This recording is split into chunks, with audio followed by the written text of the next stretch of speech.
E vamos de temporada geminiana. Quando o Sol ele entra no signo, tudo muda.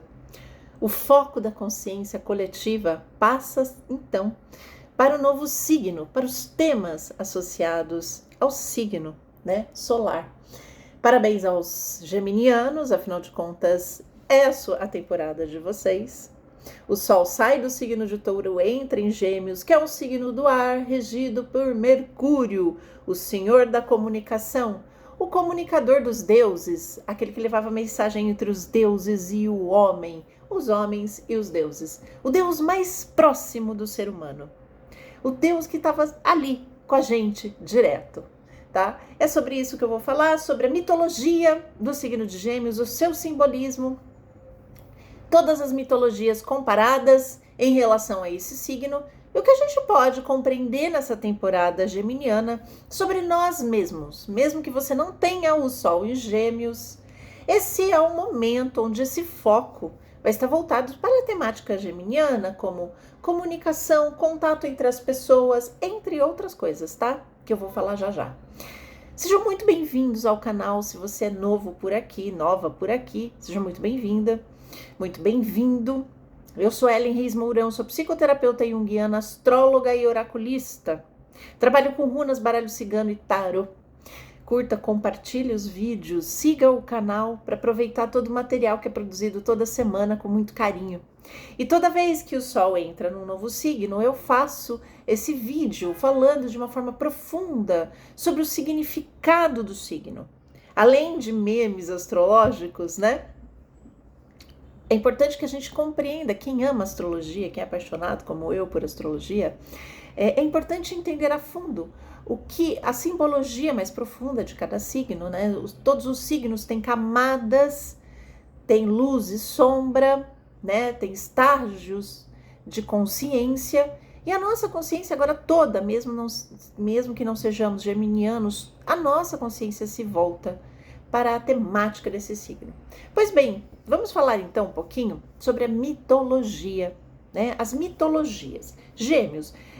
Gêmeos a gente já tem, já até no seu próprio simbolismo, a figura dual dos gêmeos, dos irmãos. Sim, por isso que o signo de Gêmeos e a casa 3, que é a casa natural desse signo, eles estão associados aos irmãos, a relação com irmãos, não só isso, mas também primos, parentes, etc. e tal, mas principalmente a força está na relação com os irmãos. Mas vamos lembrar, vamos lá para a Grécia e vamos falar de um mito que fala de dois irmãos, né? E que para os gregos deu origem aí à constelação do signo de Gêmeos. Zeus, né? Famoso por suas investidas amorosas com deusas imortais, se apaixona por Leda, que era a esposa do rei de Esparta, Tíndaro, tá?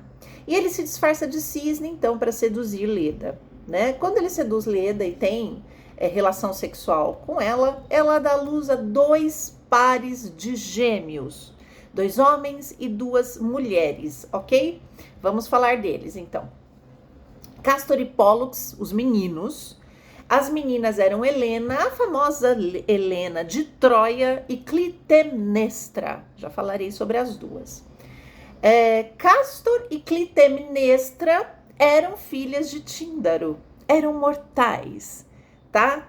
Enquanto Pólux e Helena eram filhos de Zeus, ou seja, Castor e, Pólux e Helena eram semideuses, tá? Então, e esse mito, ele fala da temática geminiana, né? A gente fala muito pouco de Gêmeos como um signo dual também no feminino e no masculino. Na verdade, a gente associa Gêmeos a uma energia mais masculina, mas Gêmeos é andrógeno, tá? Em Gêmeos a gente tem a luz e a sombra, e a gente tem o feminino e o masculino, todas as dualidades, todas as polaridades. A gente tem o mortal e o imortal aqui, celebrados na figura desses gêmeos, tá? Portanto, Gêmeos é uma parte de uma quaternidade, não de uma dualidade. Vejam que é muito mais profundo, né, do que a gente comumente fala do dual, né? Gêmeos é muito associado à dualidade, luz e sombra. No entanto, ele carrega em si essa força da quaternidade. Nascerão os 4, tá? Ao mesmo tempo. Então, ele é um signo que representa a nossa busca eterna de completude.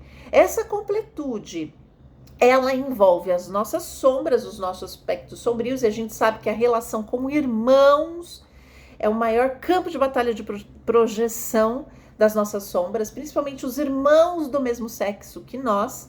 A nossa completude envolve o sexo oposto, ela envolve a complementaridade masculina e feminina, e ela envolve a busca do divino, a complementaridade no sentido de completar o nosso aspecto humano, né? O humano, a carne e o divino, tá? É isso que essa mitologia traz pra gente, tá? Então vamos falar um pouquinho desse mito, né? A gente associa muito mais Castor e Pólux a Gêmeos, tá? Mas vamos falar de Castor e Pólux. Castor era o irmão mortal e ele foi morto na guerra. Inclusive ele foi morto por 2 irmãos gêmeos também, tá? Pólux, desolado, né? Com a perda do irmão, né? Ele roga a Zeus que deixasse o irmão sobreviver, mas Zeus não podia interferir nisso, certo? O que Zeus faz, então? Percebendo que Pólux não podia morrer, porque ele era imortal, que ele faz, então? Ele faz com que Pólux suba aos céus, tá? Onde foi, então, colocada a constelação do signo de Gêmeos. Então, ele coloca tanto Castor como Pólux, né, o gêmeo mortal e o gêmeo imortal, numa constelação, que ele chama, que é a constelação hoje que a gente conhece de Gêmeos, tá? Pólux, como o gêmeo imortal, ele é a estrela mais brilhante dessa dupla, tá? Mas eles estão juntos. Então, por causa da mortalidade de Castor, então Zeus ordenou o seguinte, que eles passariam metade do tempo, né, no mundo do Hades, no mundo subterrâneo, e a outra metade no céu. Lindo, né? Pois bem, simbolicamente, a gente pode compreender a nossa psique como uma parte que pertence ao divino, ao céu, mas também uma parte nossa humana e uma parte mortal, tá? Que vai para esse mundo das sombras, para esse mundo de Hades. Então a gente tem a luz e a sombra, o que está em cima e o que está embaixo, né? Baixo da terra, no mundo do subterrâneo. Então, essa dualidade presente, que fica muito clara, que ganha contornos maiores agora, neste momento, com o Sol no signo de Gêmeos. O Sol, ele fala de consciência, ele fala de iluminação, é onde ele ilumina, ele é o centro, né, da galáxia não, perdão, gente, da Via Láctea. Então, os planetas giram em torno do Sol, porque ele traz a luz, a consciência e o calor. Então, a gente vai estar girando em torno das temáticas geminianas, e uma das temáticas geminianas é justamente a relação com a nossa sombra, com o nosso par divino dentro de nós. Nossa humanidade e o nosso par divino, ok? Na Índia, existiam 2 gêmeos filhos do deus Surya, que é um deus do sol, chamados Ashvins, tá? Eles eram grandes curandeiros e grandes e poderosos cavaleiros também. Curandeiros é muito interessante, né, gente? Eles estavam, para os hindus, esses irmãos gêmeos eram, a mitologia deles estava associada ao signo de Gêmeos. Então a gente está falando aqui também de outro aspecto dos Gêmeos, tá? Que pouco se fala, ok? Que é o aspecto da cura. Nas regências olímpicas, a antiga regência olímpica, o signo de Gêmeos era regido por Apolo, o deus da música, com várias habilidades, por isso que a gente vê em geminianos uma diversificação aí das habilidades, né? Mas também a cura, era o Deus que ensinou a cura a Asclépio, que é o deus médico, o filho dele, tá? Então a gente tem esse aspecto de cura em Gêmeos, que a gente pouco fala. Lembrando que o regente atual, que é Mercúrio, ou Hermes, né? Mas é conhecido na Grécia como Hermes, ele carregava o caduceu. que é o símbolo, né, da medicina. Olha que interessante, muitos geminianos vão para a medicina, tá? Muitos mercurianos vão para a medicina e também para a terapia, tá? Muitos geminianos, muitas pessoas com sol no signo de Gêmeos são hábeis terapeutas. Ah, mas Gêmeos não é aquela coisa, a borboleta do zodíaco. Sim, os Gêmeos têm esse lado borboleta do zodíaco.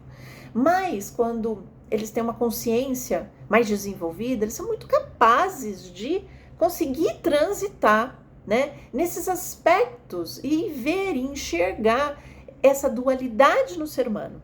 Então eles são muito inteligentes para captar a sua dualidade. Então eles são exímios terapeutas, tá? Hoje em dia a gente pouco associa Gêmeos à cura. Se a gente for falar de cura, eu vou falar de Gêmeos como a cura pela fala, né? Lembrando que o pai da psicanálise, aquele que deixou o legado da psicanálise do inconsciente e da cura pela fala, Dr. Sigmund Freud, ele tinha a lua no signo de Gêmeos. Pois é, a cura pela fala. Muitos de nós conseguem elaborar conteúdos do inconsciente. Nós, seres humanos, temos a capacidade de fazer elaborações mentais, insights, através da fala e através do contato com o outro. Por isso que Gêmeos está associado, sim, à cura pela fala, tá? Blá, blá, blá, até perdi onde é que eu tava, gente, voltando pro Apolo e Hermes, né? Outra coisa interessante, a antiga regência de Gêmeos era Apolo, a regência olímpica, para os olímpicos, né, para os gregos. Depois ela passa para Hermes, ou seja, Mercúrio.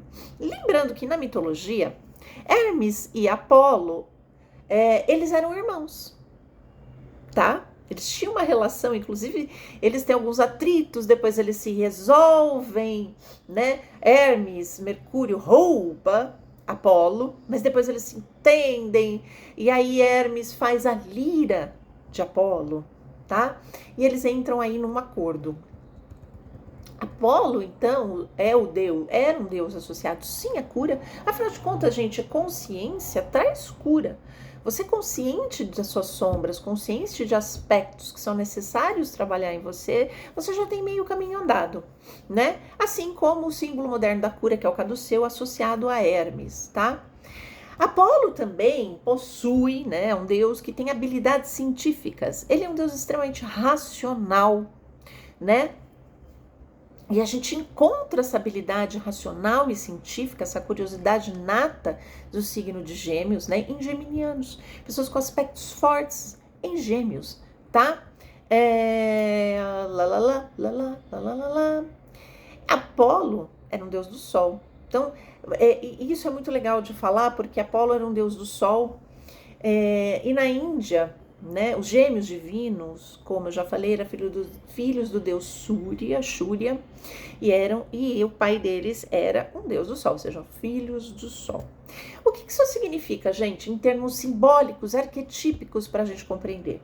Gêmeos, Mercúrio, principalmente Mercúrio, se a gente pegar na astronomia, Mercúrio está muito perto do Sol, né? Para astrologia, assim, o signo que você tem o Sol, por exemplo, você tem um Sol no signo de Touro.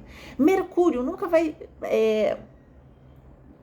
ultrapassar um signo, é sempre ou no mesmo signo, você tem o Sol em Touro, ou você vai ter um Mercúrio em Touro, ou você vai ter um Mercúrio em Gêmeos, que é o signo seguinte, ou no signo anterior, Áries, tá? Não existe outra possibilidade, ele está sempre muito perto do Sol, o regente de Gêmeos, tá? Então lembra, onde você tem o Sol? Tem o Sol em Gêmeos, tá? Ou você vai ter Mercúrio em Gêmeos, no próprio signo solar, ou Mercúrio em Touro, ou Mercúrio em Câncer. Nunca, né? O Sol e Mercúrio só fazem conjunção.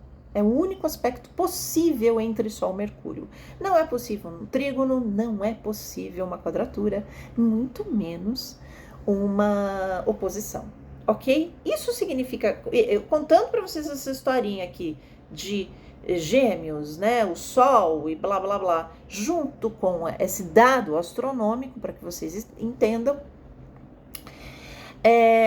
que a nossa mente racional, ela está a serviço da nossa consciência, que é o Sol, né? Isso é uma habilidade humana.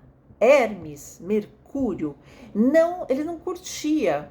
Olha só que legal esse Deus, ele não quer o regente atual, ele não curtia ficar no Olimpo.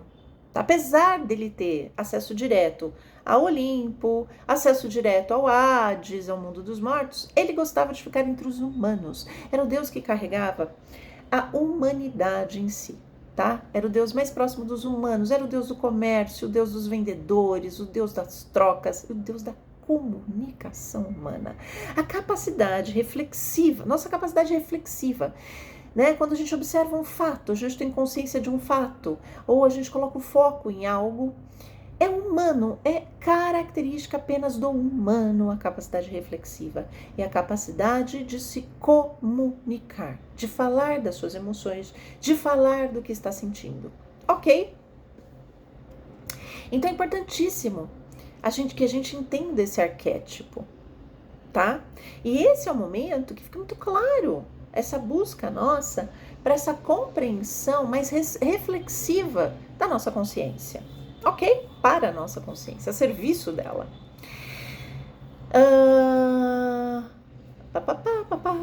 O que acontece? O nosso ego, né?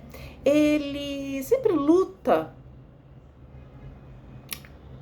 para tomar um caminho consciente, tá? Então ele luta para tomar, seja baseado na nossa vontade individual, isso tem muito a ver com o nosso Sol, onde a gente tem o Sol, está a nossa vontade, tá? No signo, ou na casa também, ou nas tradições de uma sociedade como um todo. Então o ego, ele tá ali, ele tá lutando, né, para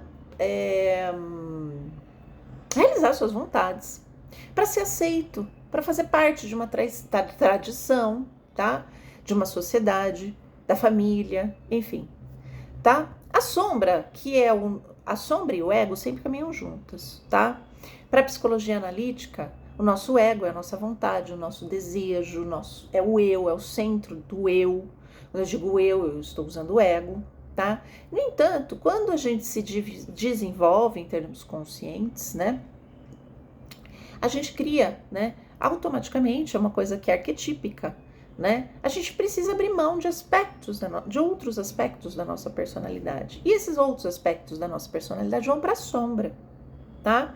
A sombra representa valores que foram reprimidos ou que a gente recusou a reconhecer em nós, porque de repente, você quanto criança, você para se adaptar. Por isso que Gêmeos fala dos primeiros anos de estudo, com os coleguinhas de escola.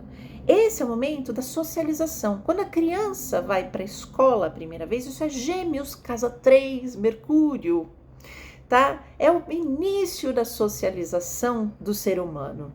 E é neste momento que o ego e a sombra começam a se desenvolver. Neste contato com o outro que não é pai e mãe, ok? Tá? Começa com os irmãos, obviamente, mas isso se estende, né? E realmente esse confronto, né, para a formação da personalidade, até do ego, do fortalecimento do ego e da criação da sombra. A gente não fortalece ego sem criação de sombra, e isso é básico, tá? A gente começa então a socializar, e nessa socialização a gente vai criando essas tendências, ok? Então a gente vai ter tendências e outras que nós vamos evitar, tá? De repente, no meio, a gente precisa conter impulsos mais brutais, mais violentos, né? E isso para uma socialização é importante, tá? Mas, por exemplo, a gente pode reprimir aspectos nossos que são mais espirituais, dependendo do sistema de valor utilizado para dar forma ao ego consciente, tá? Então, de repente, você está numa família que preza muito o lado científico, né? E você tem um lado espiritual mais desenvolvido, mas você precisa dar uma reprimida naquilo, e aquilo se torna uma sombra, tá? Nem sempre a nossa sombra pessoal é ruim, tá? Para o sistema de valores do seu ego, ela é. Você precisou se adaptar, tá? Então, cabe a nós agora nessa temporada geminiana, a gente observar né, o sol tá lá, a gente ter consciência de aspectos que a gente deixou para trás, né, que a gente reprimiu, ignorou, etc e tal, né, da nossa sombra, que pode não ser nocivo, tá? Que a gente entendeu como nocivo, mas que aquilo foi importante. O nosso lado sombra, ele tá sempre ali, se arrastando, querendo aparecer, sair da sombra, né? Ele tá sempre nos puxando para que a gente olhe para ele.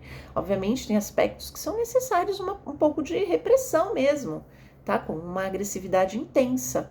Isso é importante, ter um pouquinho de repressão. Mas que aspectos, de repente, você deixou de lado e que faziam parte da sua personalidade, que eram importantes para você, tá? Obviamente que esse aspecto fica muito mais evidente em geminianos, tá? Pessoas com sol em gêmeos, ascendente em gêmeos, esse aspecto dual da personalidade deles é muito forte, porque eles estão aprendendo a lidar com isso, principalmente quem tem sol em gêmeos, está se conscientizando disso. É por isso que eles precisam socializar, é por isso que é importante para sol em gêmeos ter contato com as pessoas, né? Eles vieram para isso, esse é o propósito de sol em gêmeos, tá? E por isso eles são muitas vezes considerados volúveis, inconsistentes e até traiçoeiros, tá? Porque é um aspecto marcante deles. É marcante por quê? Porque é uma dualidade que é muito acentuada, ok? E eles estão aqui para isso, para eles aprenderem com isso, né? Para eles desenvolverem conscientemente isso, tá? No entanto, vamos voltar para a questão quádrupla, né? Carl Jung, ele fala que a totalidade, ela passa pelo número 4, pelo quádruplo, né? Em gêmeos, a gente não tem só a sombra, a gente tem o aspecto quádruplo, que é formado também pela ânima e o ânimos. Ai, que complexo, né? Gêmeos é um signo, sim, complexo, extremamente. Tem signos que são pouco menos complexos, mas gêmeos é um deles, complexos pra caramba. Não é aquela baboseira de meme astrológico que aparece por aí, falando que ai, gêmeos é isso, gêmeos é aquilo, não. É de extrema complexidade para eles mesmos, eles, né, têm essa dificuldade com eles mesmos, tá? São complexos. Então vamos lá, questão quádrupla. Gêmeos, a gente também tem um reflexo do feminino nas gêmeas, Helena e Clitemnestra, tá? Helena é bela, é a mulher mais bela do mundo, mas ela é passiva. Todo mundo manda na Helena, tá? Todo mundo tomou decisões por ela. Ela casou sem ela querer, o Paris mandou sequestrar ela sem ela querer, tudo. Ela é passiva, totalmente passiva. Já a sua irmã, Clitemnestra, ela mandou matar o marido, o seu marido, ela era mortal, né? Porque o seu marido, depois da Guerra de Troia, que é o rei Agamenon, ele mandou sacrificar a filha deles para a deusa Ártemis, para a deusa Diana, para que ele pudesse chegar até a guerra. E ela ficou louca da vida e ela manda matar o seu marido. E aí a gente já vê um outro lado desse feminino, né? Em Clitemnestra. Ela tem uma energia mais sombria, ela é uma assassina, claro. Ela assassinou seu esposo quando ele volta da Guerra de Troia, né? Apesar da Helena ser bela, ela é extremamente passiva, ela não tem força interior, ela não resolve nada. A Clitemnestra, ela resolve too much, né? Ela é demais, ela é um aspecto muito sombrio do feminino, né? Que não tem essa espiritualidade, tá? Vamos dizer assim. É mais violenta, mas a vontade dela é muito mais forte. Ela sabe o que ela quer, tá? Então a gente tem esses dois lados. Uma é divina, linda, bela, maravilhosa e passiva, todo mundo manda nela. E a outra é forte, cheia de paixão, cheia de desejo, mas assassina, né? Então as duas trazem uma dualidade desse aspecto do feminino também, tá? Separadas, elas causaram destruição. Mesmo a passividade da Helena, justamente, na verdade, a passividade da Helena, ela causou só a Guerra de Troia. Só isso, né? E a ação de matar o marido causou uma maldição familiar da Clitemnestra, tá? Que vai culminar, né, no mito de Orestes, tá? E no voto de Minerva, eu recomendo que vocês leiam sobre o mito de Orestes, tá?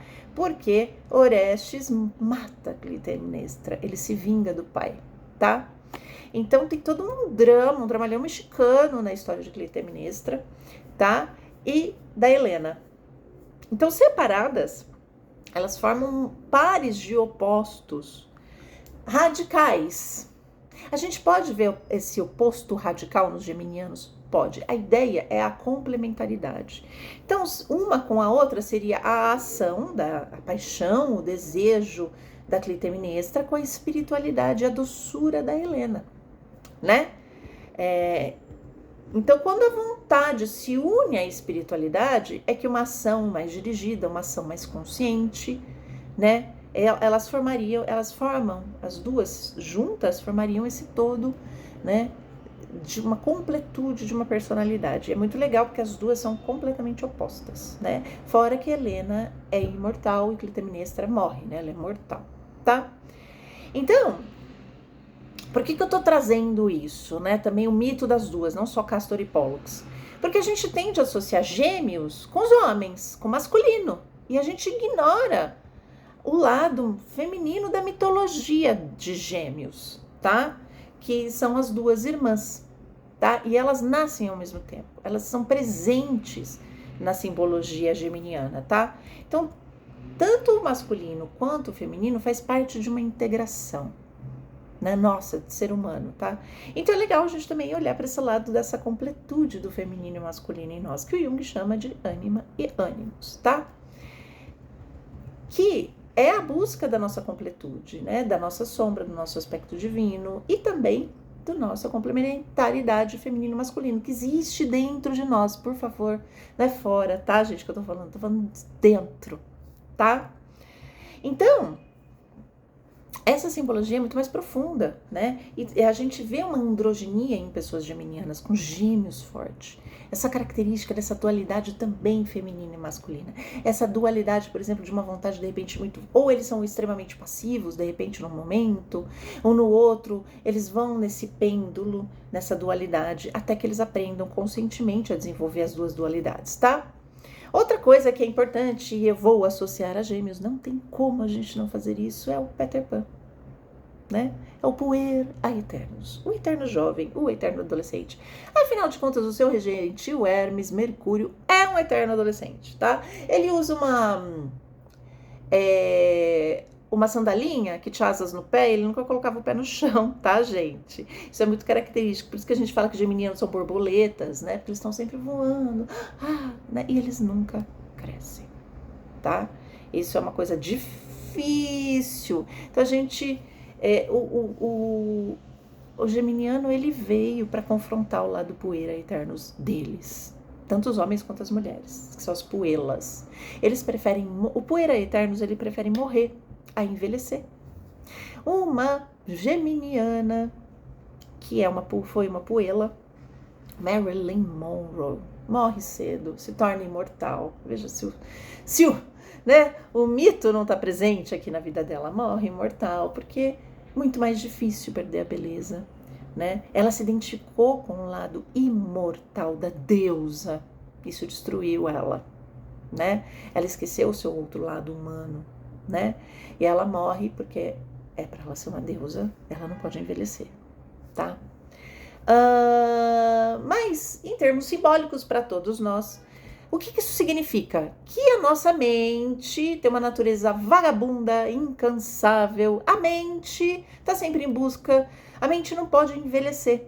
E é muito interessante porque conforme a gente vai envelhecendo, e a gente escuta isso até de pessoas mais velhas, a gente escuta assim: a minha mente continua jovem, eu consigo pensar em fazer coisas novas, mas o corpo não acompanha. Realmente a nossa mente, ela fica, né? Ela quer mais, ela quer consciência, ela quer novidade, né? Às vezes o nosso corpo não acompanha mais, mas isso é um fato, tá? Então ela quer lugares inexplorados, novos estímulos, né? E a gente tem essa dualidade em nós, né? A nossa mente e o nosso corpo.